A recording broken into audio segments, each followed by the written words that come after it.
Hello friends, இன்றைக்கு இந்த வீடியோவில் 60 வயதுக்கு மேலே வங்கியில் கணக்கு உள்ளவர்களுக்கு 2 மிக முக்கியமான அறிவிப்பை ஆர்பிஐ வெளியிட்டிருக்காங்க.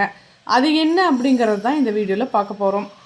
இந்திய ரிசர்வ் வங்கியானது மக்களின் நலனுக்காக அவ்வப்போது பல்வேறு புதிய நடைமுறைகளை கொண்டு வந்துட்டு இருக்காங்க. அதன்படி வங்கியில் கணக்கு வைத்திருப்பவர்கள் 10 ஆண்டுகள் அல்லது அதற்கு மேல் எந்த பரிவர்த்தனையும் செய்யவில்லை அப்படின்னா அந்த கணக்கில் உள்ள பணம் தானாகவே டெபாசிட்டர் கல்வி மற்றும் விழிப்புணர்வு நிதி டெப்காக மாற்றப்படும் அப்படின்னு சொல்லியிருக்காங்க.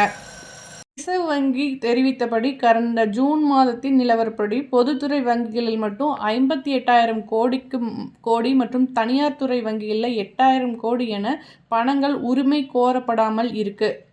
இதற்கான காரணம் கணக்குதாரர்கள் மறைந்த பின் வாரிசுதாரர்கள் உரிமை கோராமல் இருக்கிறது தான்.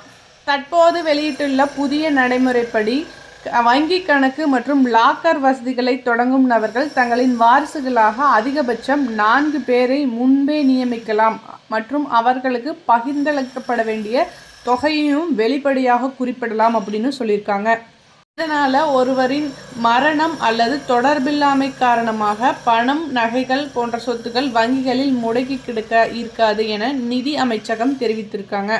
இந்த புதிய விதியை அமல்படுத்த தேவையான நடவடிக்கைகள் எடுக்குமாறு உத்தரவு போட்டிருக்காங்க. வங்கி கணக்குகளிலும் லாக்கர் சொத்துக்களிலும் உரிமை கோரப்படாமல் முடங்கினால் அதிகமான நிர்வாக சிக்கல்களுக்கு பொது நிதி தொலைவுகளுக்கும் வழிவிக்கும் என்பதால் இதன் மூலம் முறையான வாரிசு ஒதுக்கீடு மற்றும் தேதிப்படுத்தல் செய்யப்படுமாறு கோரப்பட்டுள்ளது.